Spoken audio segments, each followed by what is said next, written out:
Durante toda a história da humanidade, o homem preocupou-se com a origem e o fim de todas as coisas. E quando vamos refletir num horizonte temporal de vários milhões de anos, lembra-me sempre um provérbio chinês que diz: se pensas para um dia, procuras comida. Se pensas para um ano, semeias. Se pensas para 10 anos, constróis uma casa ou plantas árvores. Mas se pensas para 100 anos, educas um povo.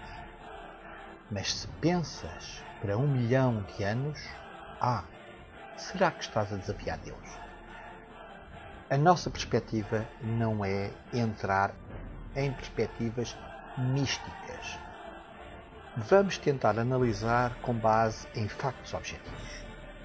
A Terra surgiu no Sistema Solar, na Via Láctea, portanto, há cerca de 4,6 mil milhões de anos. E foi o resultado de uma agregação de partículas cósmicas que se foram juntando e cada vez mais alargando o tamanho da Terra.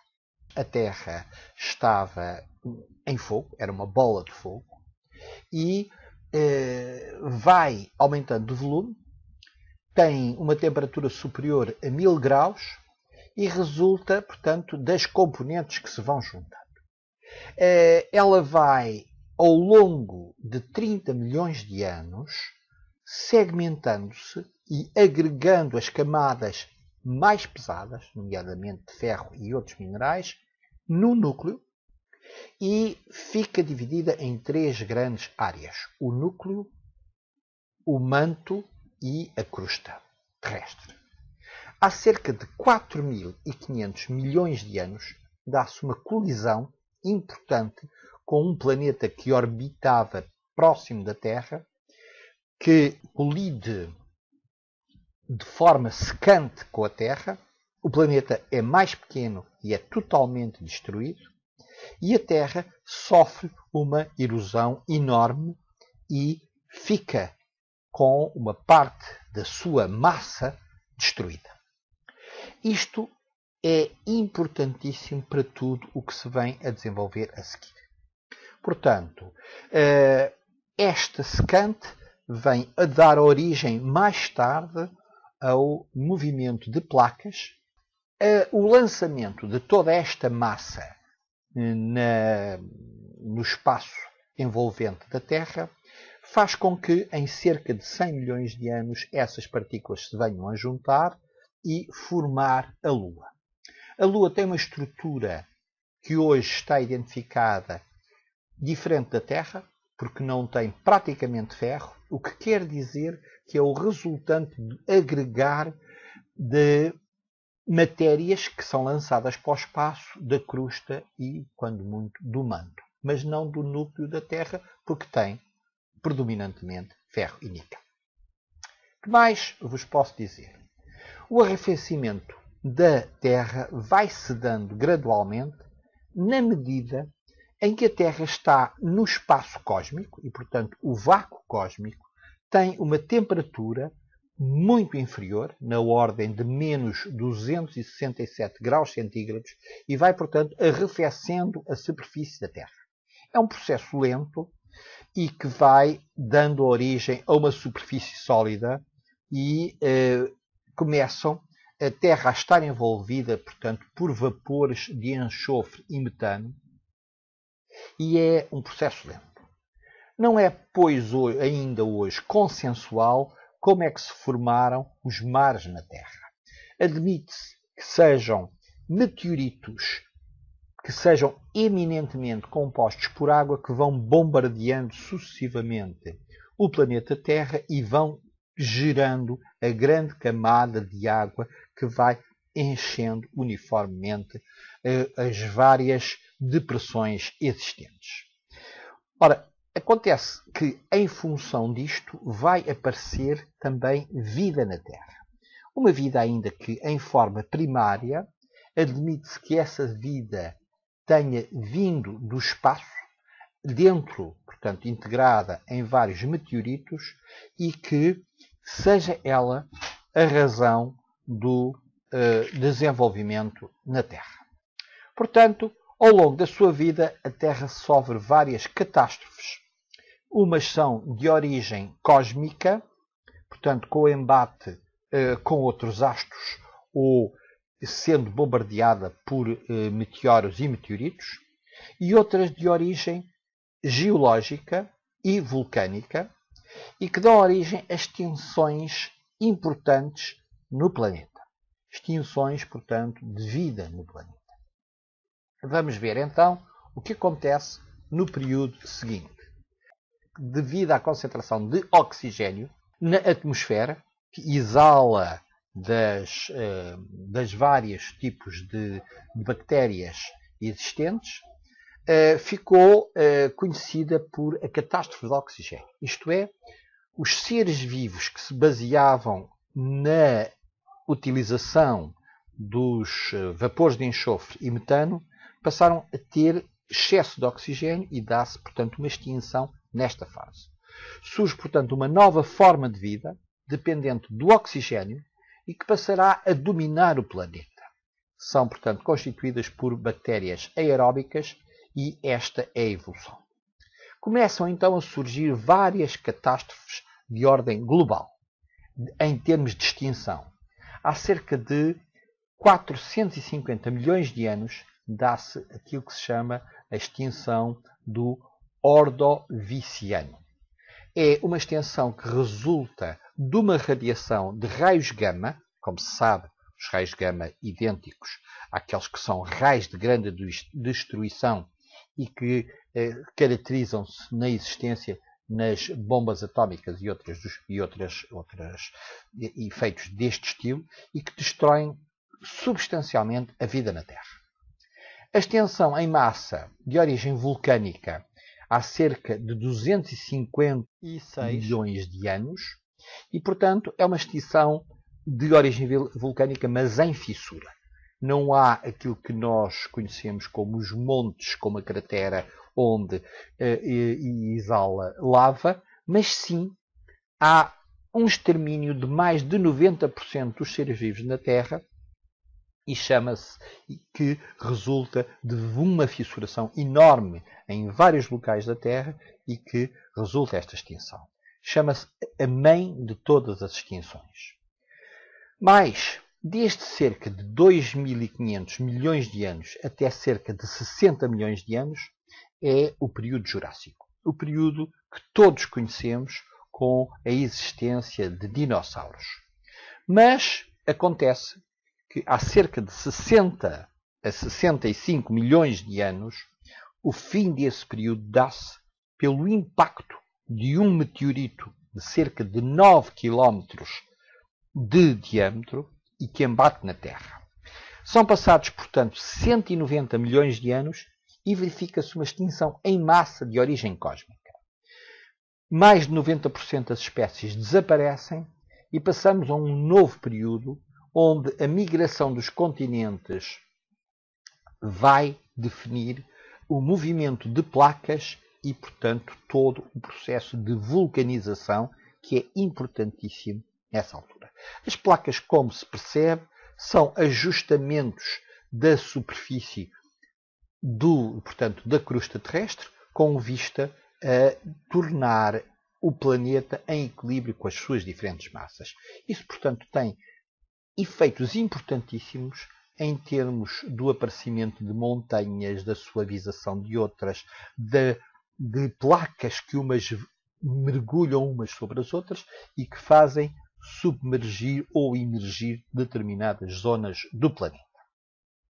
O que mais podemos dizer a isto? Bom, este constante movimento de placas tem uma forte atividade vulcânica, portanto, de cratera ou de fissura, e encontramos hoje, espalhado por todo o planeta, uma rede enorme de vulcões que transmitem e transportam massas em fogo do interior da Terra para a sua superfície. Bom, alternam-se extinções em massa de origem cósmica com extensões em massa de origem tectónica e vulcânica. Temos, portanto, grandes extinções recentes e essas extinções recentes têm origem em erupções de supervulcões. Quando falamos recentes, estamos a falar em termos não de uma datação como nós estamos acostumados, mas a uma datação geológica e, portanto, recente aqui, estamos a falar de coisas até há cerca de 100 mil anos. Vejamos então que há dois fatores ou dois fenómenos muito importantes a realçar. Há cerca de 73 mil anos, mais ou menos 10%, temos a erupção do megavulcão Toba. E em 1815, reparem que estamos a falar de uma erupção vulcânica há cerca de 200 anos, não mais que isso. Estas duas erupções verificam-se na Indonésia. O vulcão Toba, há cerca de 73 mil anos, gera uma cratera de cerca de 100 km de comprimento por 30 de largura e os seus efeitos notam-se de uma forma muito forte, até mais de cerca de 5 mil km, destruindo as grandes zonas florestais da Índia e tem efeitos globais sobre todo o planeta. Esses efeitos são, nomeadamente, a descida de temperaturas por ter ficado a Terra obscurecida com as massas vulcânicas que são mandadas para a atmosfera e entra-se num período de glaciação que dura mais de 1800 anos. E esse período de glaciação é determinante para a redução substancial dos seres vivos sobre a Terra. Aqui estamos a falar já da existência de humanoides. E, portanto, esta é a primeira grande erupção que tem efeitos já sobre os homens primitivos. Temos, em seguida, o vulcão Tambora, em 1815. A maior explosão eruptiva dos últimos 10 mil anos foi o vulcão Tambora, na Indonésia, na ilha de Sumatra. Vejamos efeitos impressionantes que se verificam. A libertação de gases vulcânicos, com destaque para o dióxido de enxofre, diminui a radiação solar e tem efeitos importantes sobre a Europa. Reparem que estamos a falar de um vulcão do outro lado do mundo, na Indonésia, e que vamos relatar efeitos na Europa. Esses efeitos são dos seguintes. Portanto, em 1816, portanto, o verão seguinte, não existe. Há mudanças climáticas inesperadas em todo o hemisfério norte e as populações são devastadas pela fome e por epidemias. Em 1816, na Suíça, a fome foi tão violenta que as populações começaram a comer musgos e outros tipos de vegetais para conseguirem alimentar-se e sobreviver. Na França, as uvas congelaram no verão nos vinhedos, tornando as colheitas praticamente inexistentes. Em Inglaterra, o outono de 1815, Turner, um famoso pintor britânico, relata nas suas telas as cores do céu, o vermelho permanente e uma escuridão constante. Mas mais, a Irlanda, em setembro de 1816, dos 153 dias de verão, 142 são de chuvas geladas, que destroem as colheitas. Nesse mesmo ano, o Reino de Inglaterra, os impostos são abolidos sobre o rendimento porque não existiram colheitas. E isto é para vermos a importância de que pode resultar dos efeitos de erupções de supervulcões. Portanto, os mais relevantes neste momento é o Anel de Fogo do Pacífico, é o vulcão de Yellowstone nos Estados Unidos, e o vulcão Toba, na Indonésia. Bom, vamos analisar um pouco da ciência aos mitos e quais os seus fundamentos. Eu diria que uma das referências é Nostradamus. No seu livro Perdido, ele caracteriza o fim do mundo com 3 eclipses lunares e 1 solar. E que, astronomicamente, se inserem num período desde 1992 a 2012. Vale o que vale, é um relato feito por uma ciência esotérica. O calendário maia. O calendário maia é uma realidade mais objetiva. Os maias tinham vários tipos de calendários. O calendário anual, dos 260 dias. O calendário dos Bactunes, que agregavam 52 anos solares. E os calendários longos, que correspondiam a 7.885 anos maia, o que correspondia a cerca de 5.616 anos julianos. E os maias, ao organizarem o seu calendário desta forma, em períodos de 52 anos de Bactunes, definem que o último Bactun, portanto, era o fim de tudo, seria em 21 de dezembro de 2012. Qual a razão? Bom, eles entendem que a razão estava em ser o alinhamento dos planetas do Sistema Solar com o eixo da galáxia, portanto, da Via Láctea. E, portanto, a partir daí não havia fim. É preciso, no entanto, entendermos como é que os maias entendiam o fim do mundo. Porque para eles, no fim de cada Bactun, de 52 anos, era o fim de um mundo. Os maias, no último dia, fechavam-se em casa e esperavam pelo fim do mundo. No dia seguinte, saíam todos eufóricos das suas casas e celebravam o novo mundo.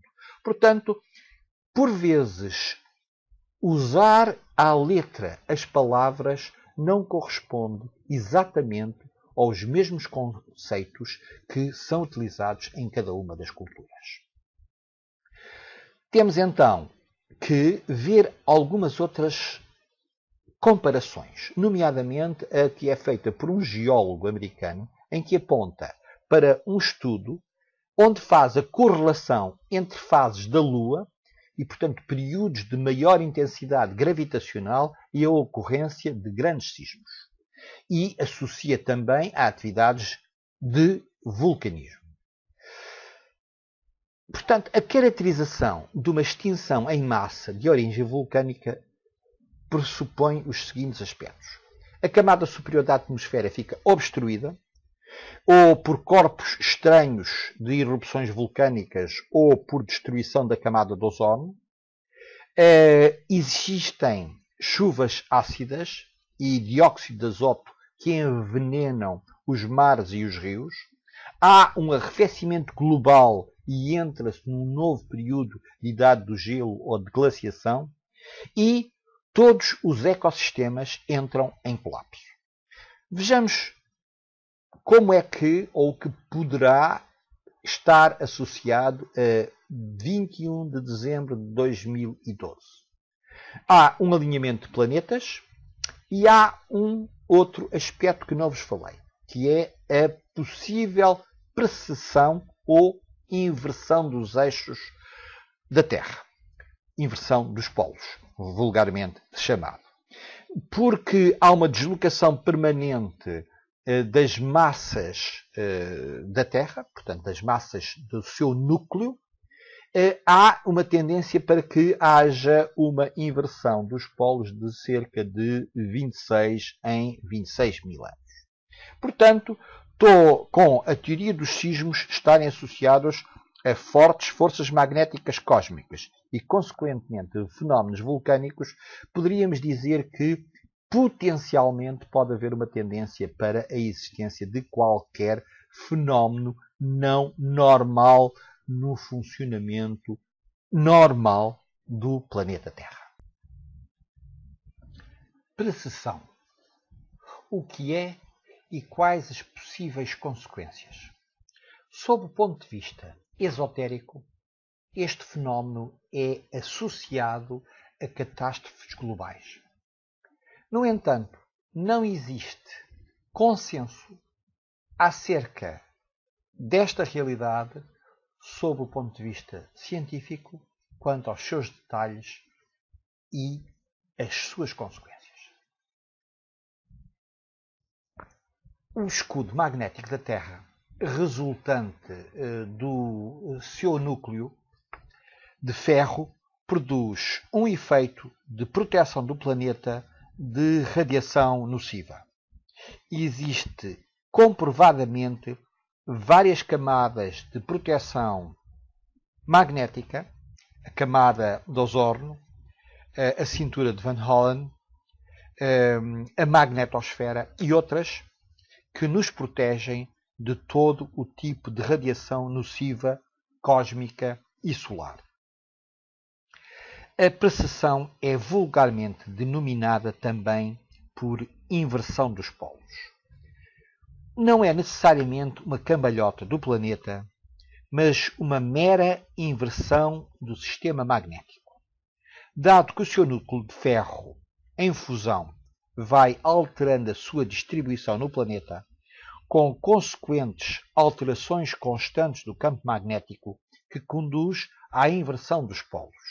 Sabe-se que se verifica cerca de 26 em 26 mil anos aproximadamente.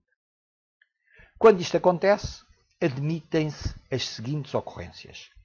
Possível redução do escudo magnético da Terra durante alguns milhares de anos e vai resultar alterações profundas do movimento de placas tectónicas, com todas as implicações subsequentes em termos de estabilidade tectónica, profundas alterações climáticas, diminuição profunda da proteção de radiação solar nociva e um dos aspectos que poderá ter implicações mais problemáticas resultante na redução do escudo terrestre é que radiações solares e cósmicas nocivas podem passar a atingir a Terra, produzindo mais uma extinção em massa. Factos a considerar. Em dezembro de 2012, o solstício vão-se alinhar os planetas do Sistema Solar com o eixo da nossa galáxia. Um raro alinhamento cósmico acontece de 26 mil em 26 mil anos. Ao mesmo tempo, pode ocorrer outro fenómeno geofísico, que é a mudança do eixo da Terra e o fenómeno chamado de precessão. A Terra oscila lentamente sobre o seu eixo, mudando a nossa orientação angular em relação à galáxia. E o calendário maia usa todos estes fenómenos de forma cruzada, de forma a prever o fim dos bacunos. Mais informação hoje está disponível em vários sites na net e que podem ser consultados. Existe, de facto, uma contradição entre várias opiniões científicas e esotéricas. Não há consenso em relação a isto.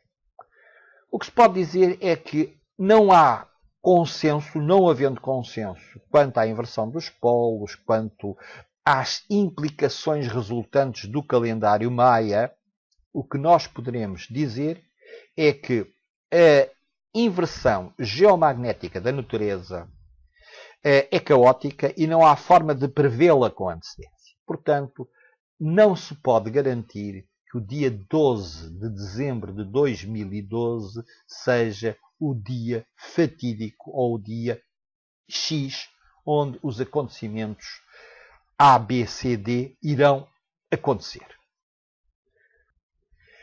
Eu diria que há 3 possíveis atitudes. A chamada atitude de avestruz, uma estratégia proativa ou de Colombo e uma estratégia reflexiva ou de cenários. Na estratégia de avestruz, eu diria que é meter a cabeça debaixo da asa e esperar que nada de mal vá acontecer. Na estratégia proativa de Colombo, poderíamos dizer que é um homem que, quando partiu, não sabia para onde ia, quando chegou, não sabia onde estava e, quando voltou, também não sabia de onde vinha. Mas estava convencido que tinha feito o programa que tinha definido inicialmente. A estratégia reflexiva de cenários consiste em fazer uma análise detalhada da situação e definir algumas estratégias face a vários cenários possíveis a acontecer. Vejamos então. Se o posicionamento é de avestruz, eu diria, não se preocupe, está tudo bem, vamos mas é tomar um copo porque estes indivíduos são loucos. Se o seu posicionamento é proativo, tipo Colombo, eu diria, mesmo sem estudar o assunto, há que disparar em todas as direções. Eu sugeriria-lhe várias coisas. Criar uma religião, porque a vida é eterna. Segundo, crie um negócio e venda viagens a Marte. Terceiro, contraia um financiamento a pagar depois do dia 21 de dezembro. Outras semelhantes são aceitáveis neste contexto. Diríamos missão cumprida. Mas mais, se o seu posicionamento é reflexivo, então, será que os dados apresentados estão corretos? Existe alguma relação de causa e efeito entre todo este conjunto de elementos que falamos? A erupção do Toba há 73 mil anos terá tido algo a ver com a precessão verificada nessa altura? Poderemos estar perante a hipótese de anos sem verão? Ou outros efeitos, com todas as sequências daí emergentes? Que medidas possíveis a tomar para prever ou minimizar quaisquer efeitos que possam vir a acontecer? Bom, a resposta é sua. Pense e defina uma estratégia para si e para a sua família. Que mais lhe posso dizer? A única coisa que lhe posso dizer é que o fim do mundo é certo. Pode acontecer hoje, amanhã, dentro de um ano, dentro de 1000 anos ou dentro de 1000 milhões de anos. Mas vai acontecer. Mas não se preocupe. Principalmente não deixe de ser feliz e tenha um pensamento positivo. Viva a vida com otimismo e não se deixe deprimir por hipóteses que provavelmente não irão acontecer tão depressa. Muito obrigado pela sua atenção.